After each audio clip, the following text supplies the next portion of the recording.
Кәдімгі котлет, бірақ дәмі мүлде басқа.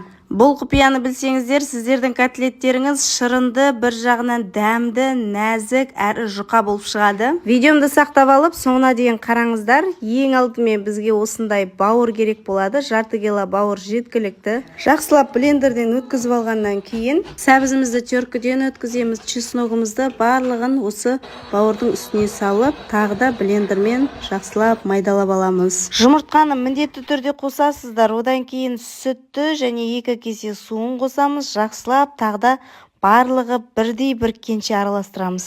Толық рецептісін описанияға жазып қалдырамын, сол жерден қарап жасай берсеңіздер болады.